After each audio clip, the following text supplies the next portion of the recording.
கிறிஸ்துவுக்குள் பிரியமான miracle TV நேயர்கள் அனைவருக்கும் இயேசு கிறிஸ்துவின் இனிய நாமத்தில் வாழ்த்துக்களை தெரிவித்துக் கொள்கிறேன். தவக்காலத்தின் 4ஆம் நாளில் உங்களை சந்திப்பதிலே மகிழ்ச்சி அடைகின்றேன். இந்த நாளில் நமக்கான தேவ செய்தியாக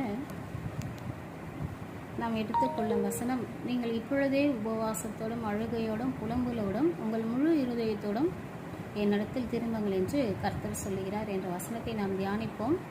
இந்த லெந்து காலத்தில் 40 நாட்கள் சிலர் அர்ப்பணிப்போடு இந்த நாட்களை உபவாசத்தோடு தன்னுறுத்தலோடு அதை பின்பற்றுகிறார்கள்.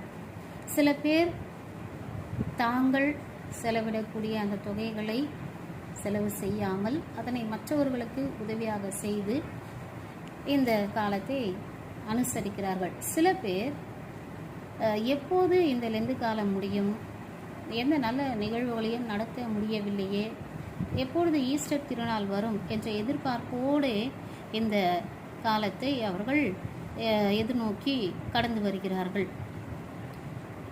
தேவனானவர் யோனா தீர்க்கதரிசியின் மூலமாக நினிவேக்கு செய்த இந்த காரியத்தை ரட்சிப்பை நாம் இந்த நேரத்தில் நினைவு கூற அழைக்கப்படுகிறோம். அந்த நினிவே பட்டணத்தை அழிக்கும் அளவுக்கு அந்த மக்கள் ஏராளமான பாவங்களை செய்தார்கள். அவர்களை அழிக்க மனம் கொண்ட தேவன் இருப்பினும் அவர்களுக்கு ஒரு எச்சரிப்பை கொடுக்க விரும்பினார். யோனா தீர்க்கதரிசிக்கு அங்கு போக மனம் இல்லாமல் இருந்த போதும் கூட அங்கு அவரை அனுப்பி அங்கே எச்சரிக்கிறார். அந்த மக்கள் அதனை கேட்டு அந்த நாடே இருட்டுடுத்தி சாம்பலிலே அமர்ந்து தேவனை நோக்கி அவர்கள் திரும்பினார்கள்.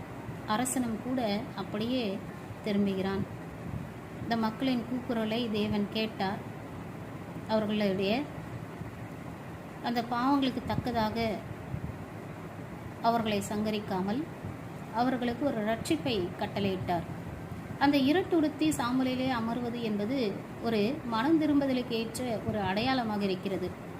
இந்த லெந்து காலம் கூட நம்மை நாம் ஒவ்வொரு நாளும் மனம் திரும்புவதற்கான பயிற்சி எடுத்துக் கொள்ளக்கூடிய ஒரு காலமாக இருக்கிறது. ஏனென்றால் இன்றைய சூழ்நிலையிலே நாம் பல்வேறு விஷயங்களுக்காக மனம் திரும்ப வேண்டிய ஒரு கட்டாயத்தில் சூழ்நிலையிலே நாம் இருக்கிறோம்.